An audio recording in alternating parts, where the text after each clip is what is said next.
فرزند زہرا یہ حالات برے ہیں۔ کاشانہ بصیرت ایک ایسا مکمل یوٹیوب چینل جس پر محروم بصارت کے لیے بالخصوص اور تمام افراد کے لیے بالعموم سینکڑوں کی تعداد میں اسلامی کتب دستیاب ہیں۔ لہذا گزارش ہے کہ آپ اپنی ذمہ داری نبھاتے ہوئے کاشانہ بصیرت کو سبسکرائب کرنے کے ساتھ ساتھ بیل آئیکن کو پریس کیجیے تاکہ آپ علم کے حصول کے ساتھ ساتھ مذہب اہل بیت کی اشاعت میں بھی اہم کردار ادا کرتے رہیں۔ کاشانہ بصیرت۔ فرزند زہرا یہ حالات برے ہیں۔ بسم اللہ الرحمن الرحیم۔ السلام علیکم۔ یہ کتاب آپ کے لیے کاشانہ بصیرت کی یوٹیوب چینل کی جانب سے ریکارڈ کی جا رہی ہے۔ نام کتاب اسلامی عرفان، مصنف آیت اللہ محمد تقی مصباح یزدی۔ اب ہم کتاب کا پارٹ نمبر 20 پڑھیں گے۔ چوتھا باب عرفانی مقامات تک پہنچنے کا راستہ، صفحہ نمبر 270، نماز کے خیر العمل ہونے کا راز۔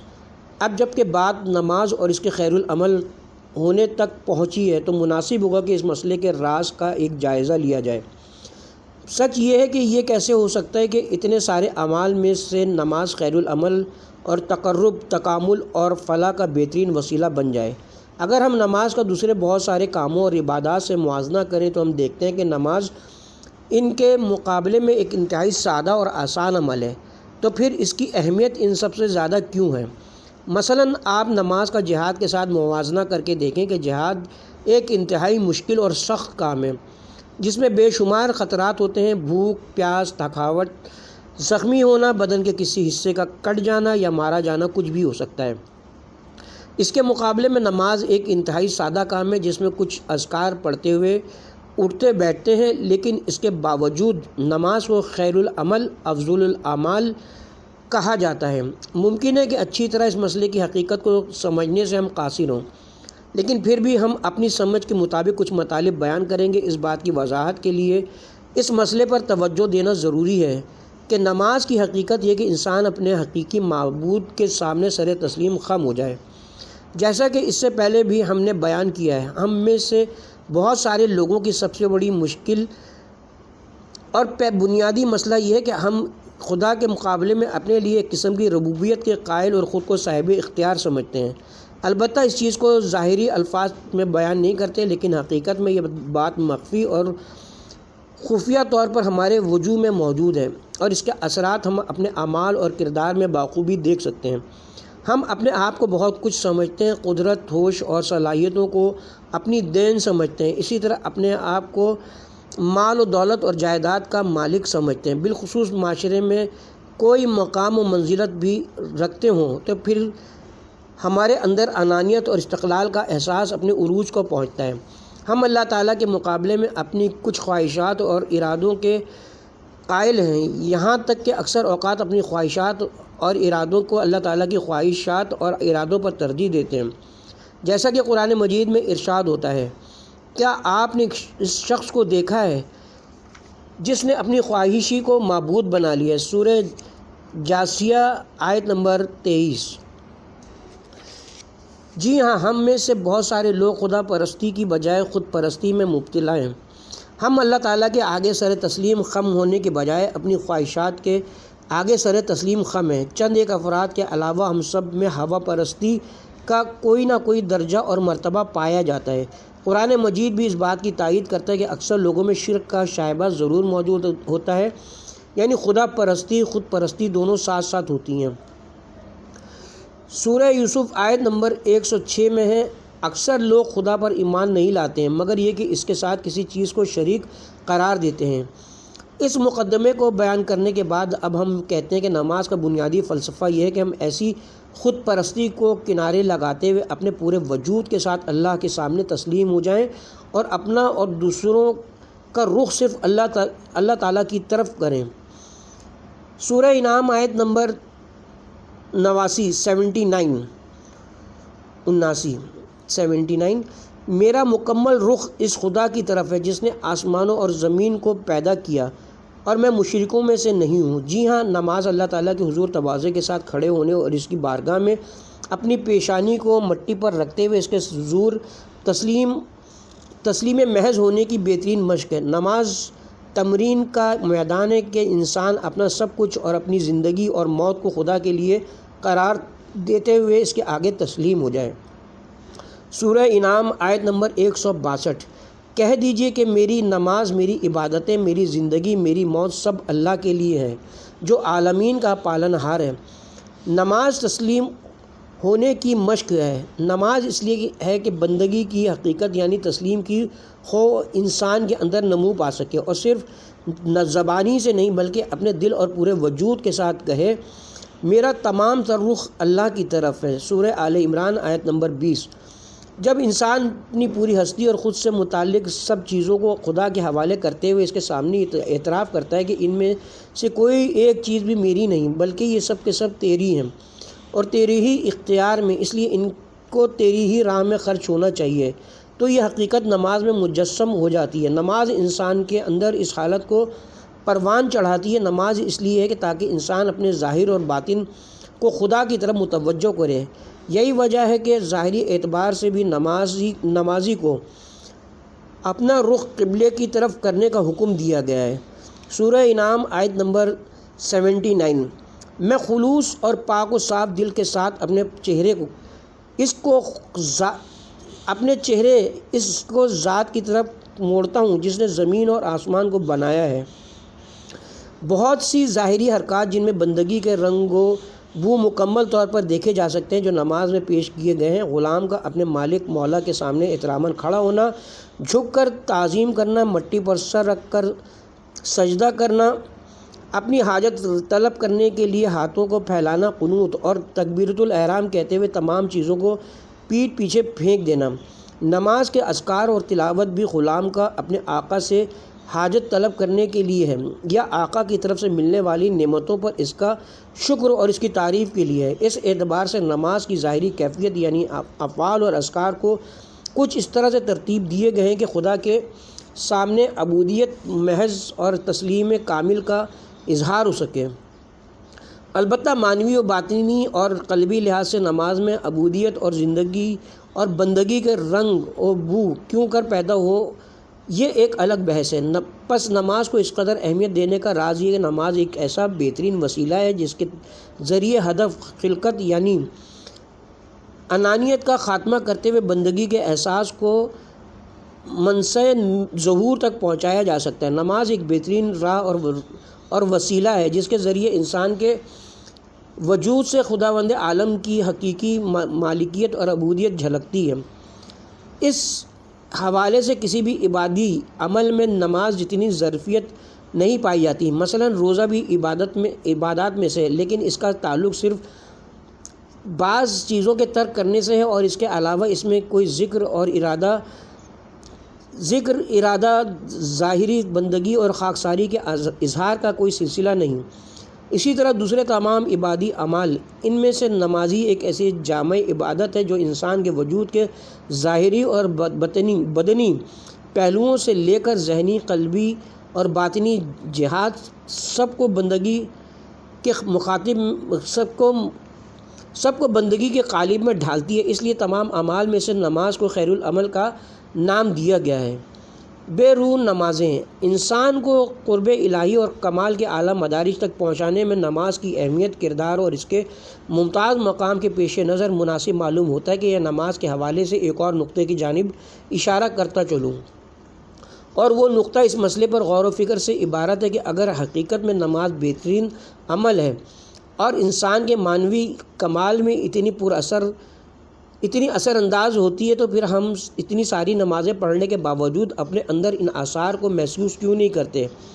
روایات میں آیا ہے کہ الصلاۃ معراج المومنین، نماز مومن کی معراج ہے۔ تو پھر ایسا کیوں ہے کہ ہم سالوں سال سے نماز پڑھتے آ رہے ہیں لیکن یہاں تک کہ ایک مرتبہ بھی اس کے معراج ہونے کا احساس نہیں ہوا؟ اسی طرح القرآن مجید میں ارشاد ہوتا ہے بے شک نماز فحشا اور برائیوں سے روکتی ہے، سورہ عنکبوت آیت نمبر 162۔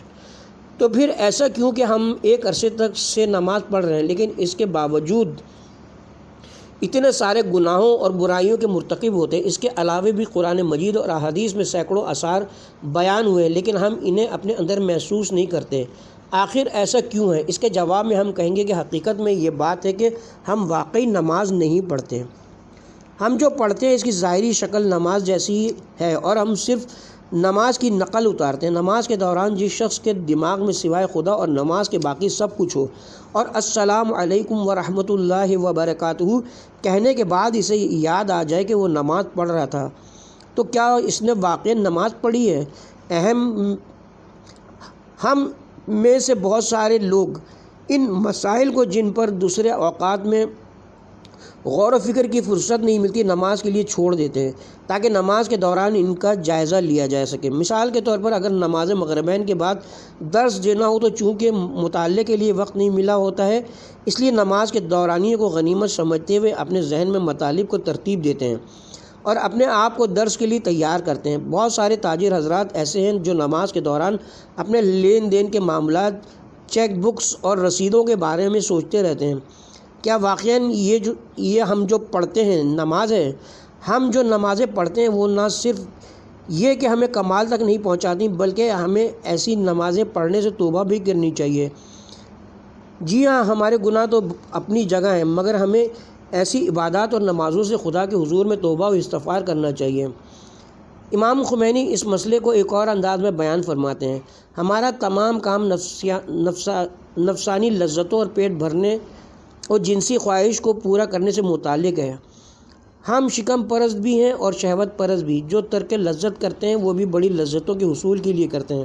ہمارا نقطہ نظر اور ہماری امیدوں کا مرکز بساط شہود کو بچھانا ہے۔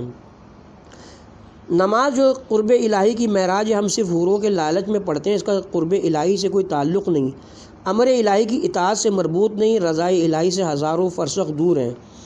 اسے اے معرفت الہی سے بے خبر، تو اپنی شہوت کی تسکین کے علاوہ کسی چیز کو سمجھ ہی نہیں سکتا۔ اے عابد اور شریف انسان، تو اذکار، مستحبات اور واجبات کا پابند ضرور ہے، مکروہات و محرمات کے قریب بھی نہیں پھٹکتا، اخلاق حسنہ سے متصف ہے، بری عادتوں سے بچتا بھی ہے، مگر اپنے اعمال کو ذرا انصاف کے ترازو میں رکھ کر دیکھ کہ کیا تو اس اعمال کو صرف نفسانی خواہشات کی تکمیل، زمرد کے تخت پر بیٹھنے، شوق و چنچل بہشتی حوروں سے ہم آغوش ہونے، حریر و دیبا کے لباس پہننے، بہترین اور شاندار محلوں میں رہنے اور نفسانی خواہشات کی تکمیل کے لیے نہیں کرتا؟ تم جن مزدوروں سے کام لیتے ہو ان میں اور تم میں کیا فرق ہے؟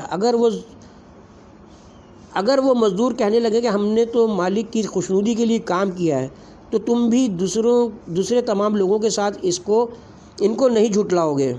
کیا آپ کا اسی طرح یہ کہنا ہے کہ ہم تقرب خدا کے لیے نماز پڑھتے ہیں؟ جھوٹ نہیں ہے۔ تمہاری نماز خدا سے قرب کے لیے یا بہشتی حوروں سے تقرب اور حوث کی تسکین کے لیے ہے؟ میں کھل کر کیوں نہ کہہ دوں کہ عرفہ اور اولیاء خدا کے نزدیک ہماری تمام یہ عبادتیں گناہ کبیرہ ہیں۔ اے شخص، تو خدا کے سامنے، اس کے ملائکہ مقربین کے سامنے مرضی خدا کے خلاف عمل کرتا ہے، اور جو عبادت تقرب حق کی معراج ہے اس کو نفس امارہ کی خاطر اور شیطان کے لیے بجا لاتا ہے۔ پھر بھی تیری بے حیائی کی انتہا یہ کہ خدا اور اس کے مقرب فرشتوں کے سامنے عبادت میں جھوٹ اور افسرہ پردازی کرتا ہے، اور ناز و نخرے عجب اور گھمنڈ کرتا ہے۔ تجھے شرم نہیں آتی کہ میری اور تیری عبادت میں اور گناہ گاروں کے گناہ میں کیا فرق رہا؟ کیونکہ گناہ گار بھی ریاکاری کرتے ہیں اور ہم اور تم بھی۔ اس لیے ریاکاری شرک ہے، اور یہ اس لیے برا اور بڑا گناہ ہے کہ تم نے خدا کی خاطر عبادت نہیں کی۔ اسی طرح ہماری تمام عبادتیں شرک محض ہیں، ان میں خلوص و اخلاص کی بو تک نہیں ہے، بلکہ رضائے الہی تو بطور تبرک بھی اس میں شامل نہیں۔ ہم تو صرف پیٹ بھرنے اور جنسی خواہشات کی تکمیل کے لیے یہ سب کچھ کرتے ہیں۔ میرے دوست، جو نماز عورت حاصل کرنے کے لیے پڑھی جائے، چاہے وہ دنیا کی عورت ہو یا جنت کی حور، وہ نماز خدا کے لیے نہیں ہے۔ جو نماز حصول آخرت کے لیے ہے وہ بہرحال خدا کے لیے نہیں ہے۔ بس کیوں ایسی نمازوں پر فخر و مباحت کرتے ناز نخرے دکھاتے اور خدا کے بندوں کو حقارت کی نظر سے دیکھتے اور اپنے آپ کو بارگاہ الہی کے مقرب بندوں میں شمار کرتے ہو۔ تم اسی نماز کی بدولت عذاب کے مستحق اور 70 ہاتھوں والی زنجیر کے لائق ہو، پس تم اپنے کو قرض خواہ کیوں خیال کرتے ہو اور اسی قرض خواہی اور خود پسندی کی بنا پر اپنے لیے دوہرے عذاب بھی مہیا کرتے ہو۔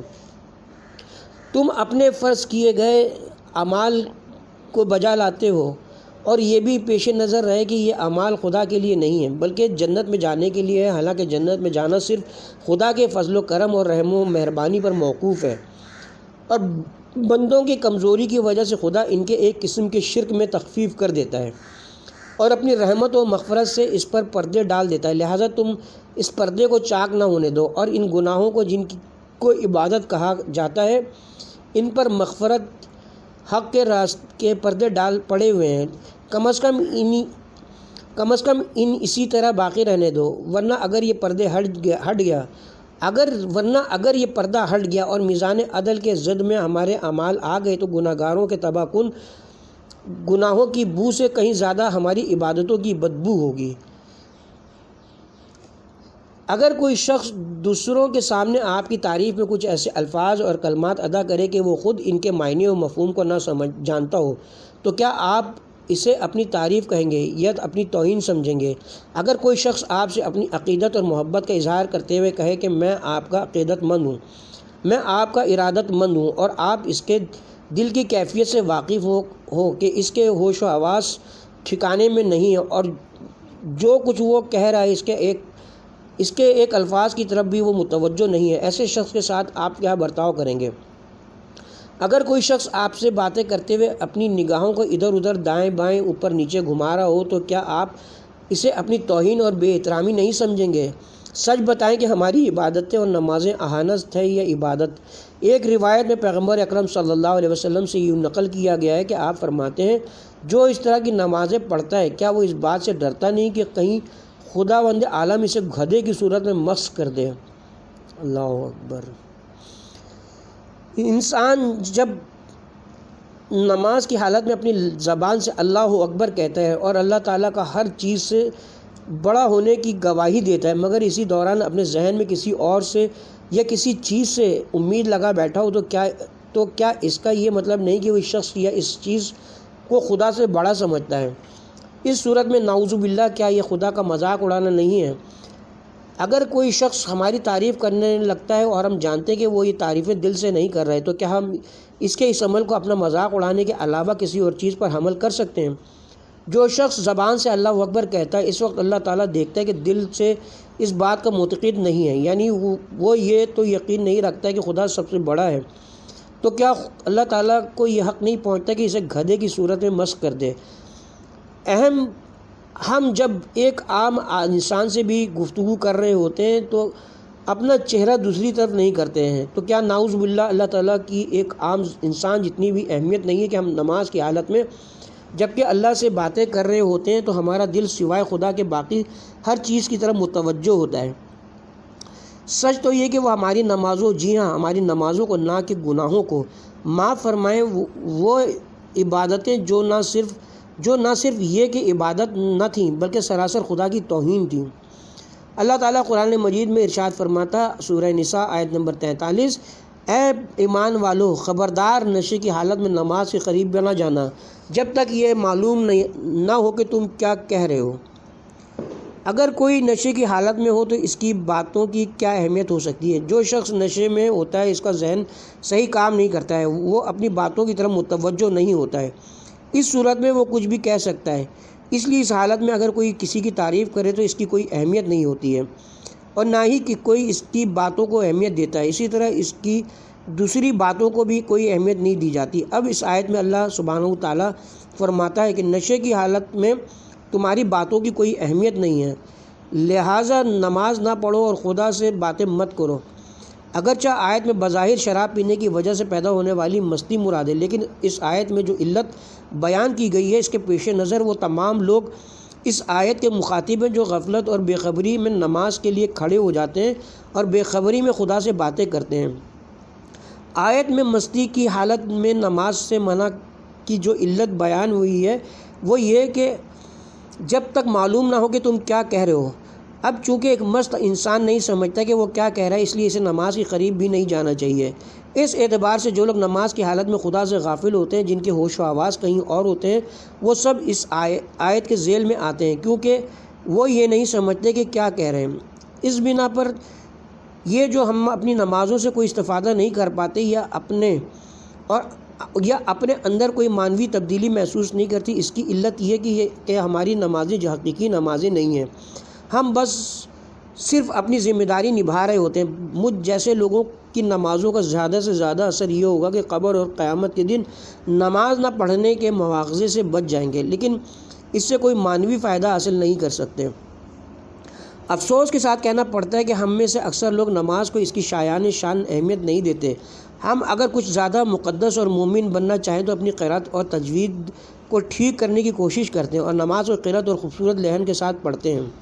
ہم سمجھتے ہیں کہ نماز میں جس چیز پر زیادہ سے زیادہ توجہ دینی چاہیے وہ یہ کہ حروف کو مطلقہ مخارج سے ادا کریں. ہم اس بات سے مکمل طور پر غافل ہیں کہ ان چیزوں کا تعلق نماز کے ظاہر اور اس کے بدن سے ہے، جبکہ نماز کی حقیقت اور اس کی روح کوئی اور چیز ہے. یہ چیزیں زیادہ تر علامتی پہلو رکھتی ہیں، اور جو چیز حقیقت میں انسان کو خدا سے قریب کر دیتی ہے وہ یہ ہے کہ انسان کا دل خدا سے رابطے میں ہو. ان ظواہر کو واقعی میں قلبی توجہ اور ارتباط کا مظہر ہونا ضروری ہے. نماز کی حقیقت اور اس کی روح وہی قلبی توجیہات ہیں. ان کے بغیر نماز ایک مردہ جسم ہے. کیا کسی مردہ جسم سے کسی قسم کی حرکت اور تاثیر کی توقع رکھی جا سکتی ہے؟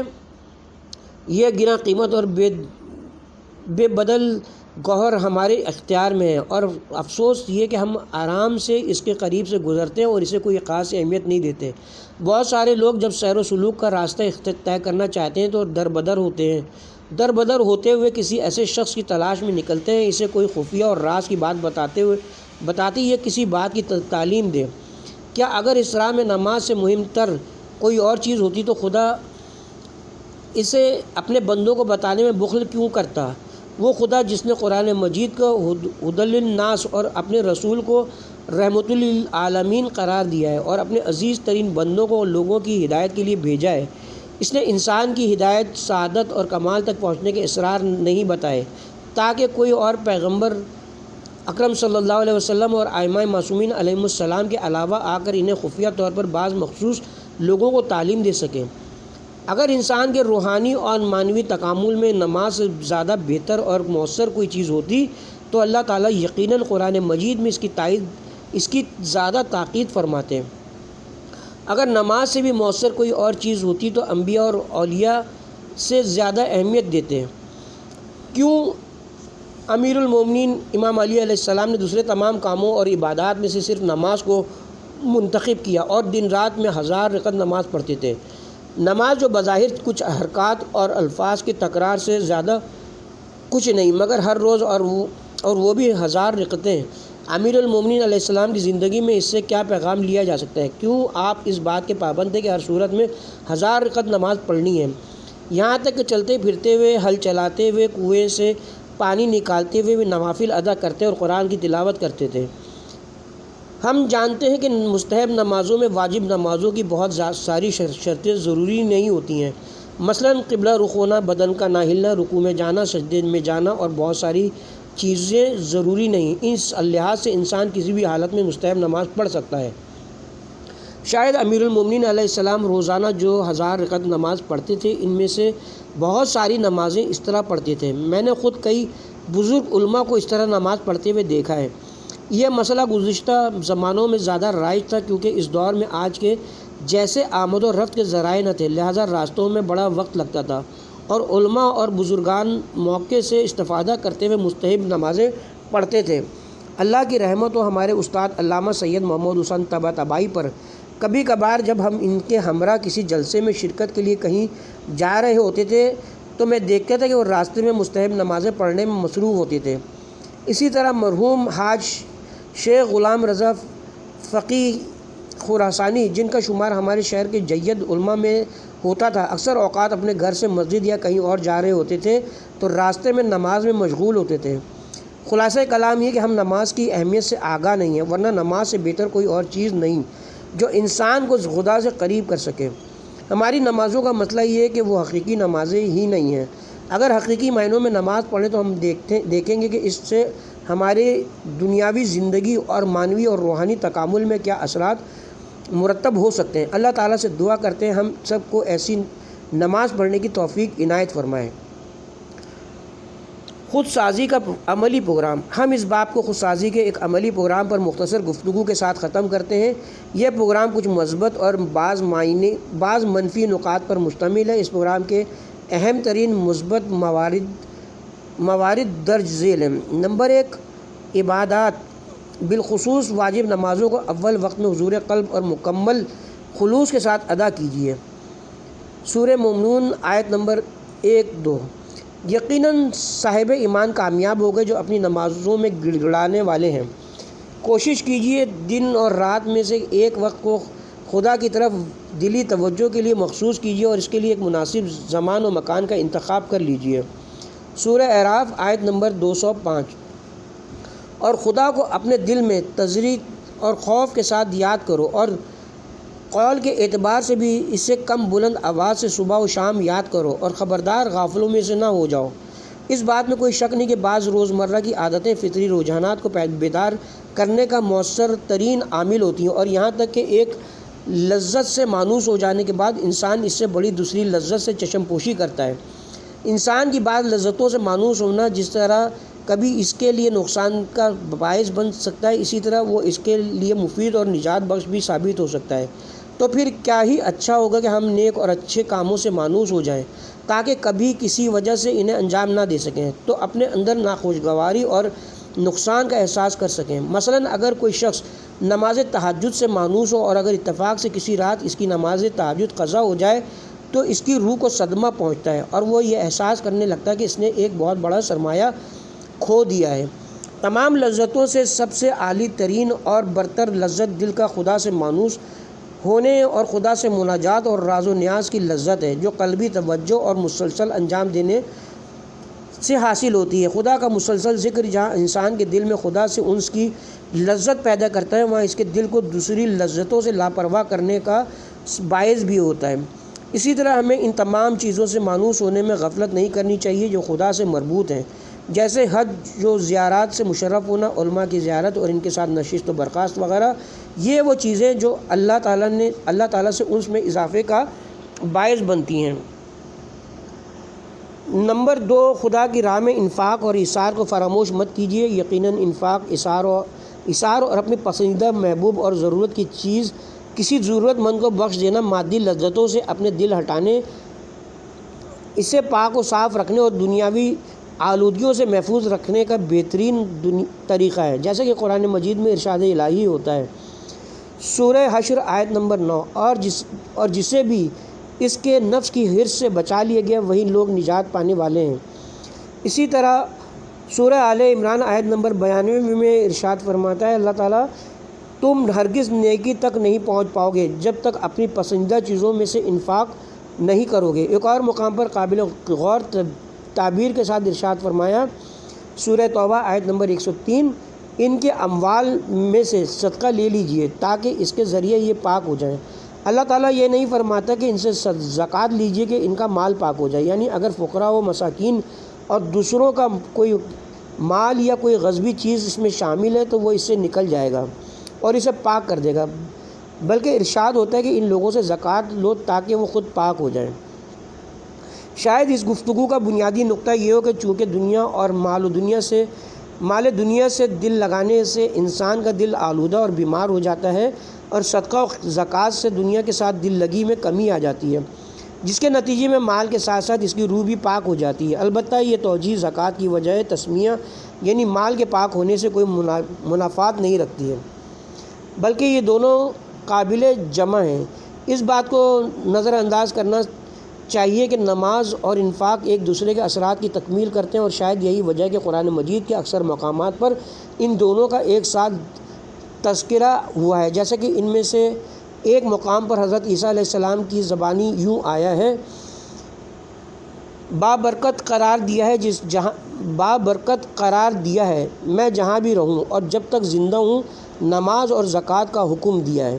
سورہ مریم آیت نمبر 31۔ نمبر 3، ہر روز اپنا کچھ وقت اللہ تعالیٰ کی صفات، اس کی نشانیوں، نعمتوں، اس کے احسانات اور انسانی خلقت کے اہداف پر غور و فکر کے لیے مختص کریں۔ اسی طرح صحیح راستے کی تشخیص، راستے کی طوالت، فرصت اور طاقت کی محدودیت، رکاوٹوں کی کثرت، دنیاوی اہداف کا بے اہمیت ہونا اور اس کی لذتوں کا رنج و آلام سے غلط ملت ہونا، یہ سارے وہ موارد ہیں جن کے بارے میں ہمیں غور و فکر کرنا چاہیے۔ امام خمینی اس سلسلے میں فرماتے ہیں، یہ جان لو کہ نفس کے ساتھ جہاد اور حرکت الی اللہ کی پہلی شرط غور و فکر ہے۔ اگرچہ بعض علماء اخلاق نے اس کو ہدایت میں 5ویں درجے میں رکھا ہے اور وہ بھی اپنی جگہ پر صحیح ہے۔ یہاں غور و فکر سے مراد یہ کہ انسان 24 گھنٹوں میں چاہے تھوڑی ہی دیر کے لیے ہو یہ سوچے کہ جس خدا نے اس کو اس دنیا میں پیدا کیا ہے، تمام راحت و آرام کے اسباب اس کے لیے مہیا کیے ہیں، اس کو صحیح و سالم بدن بخشا ہے، اس بدن کو ایسی طاقت مرمت فرمائی ہے کہ ان میں سے ہر قوت نفع بخش ہے اور جن سے عقل حیران ہے، اور اس کے لیے نعمت و رحمت کی بساط بچھائی ہے۔ اور دوسری طرف سے یہ بھی سوچے کہ اسی خدا نے ہم لوگوں کے لیے اتنے انبیاء بھیجے، کتابیں نازل کیں، ہماری ہدایت کا انتظام کیا ہے۔ اس مالک الملوک خدا کے سامنے ہمارا فریضہ کیا ہے؟ کیا یہ تمام نعمتیں صرف شہوت پرستی اور حیوانی خواہشات کی تکمیل کے لیے ہیں کہ جس میں ہم دوسرے تمام حیوانات کے ساتھ شریک ہیں، یا ان کا کچھ اور بھی مقصد ہے؟ انبیاء کرام، اولیاء اعظام، ہر قوم و ملت کے علماء کرام جو لوگوں کو عقل و شرع کے قانون کی دعوت دیتے ہیں، شہوت پرستی اور دنیا فانی سے پرہیز کرنے کی تاکید کرتے تھے، کیا یہ سب لوگوں سے دشمنی رکھتے تھے اور لوگوں کے اب بھی دشمن ہیں، یا ہم جیسے لوگ ہی اصلاح سے واقف نہیں ہیں اور دریائے خواہشات میں غرق ہیں؟ کلی طور پر سالک کو چاہیے کہ اپنی روزمرہ کی زندگی کا کچھ وقت ایسے امور کے متعلق غور و فکر کے لیے مختص کرے جو انسان کو بندگی کا راستہ طے کرنے کی حوصلہ افزائی کرتے ہوئے اسے خود پرستی اور دنیا پرستی سے روکتے ہیں۔ اس کے ساتھ ہی ہم یہاں پہ کتاب کے پارٹ نمبر 20 کا اختتام کرتے ہیں۔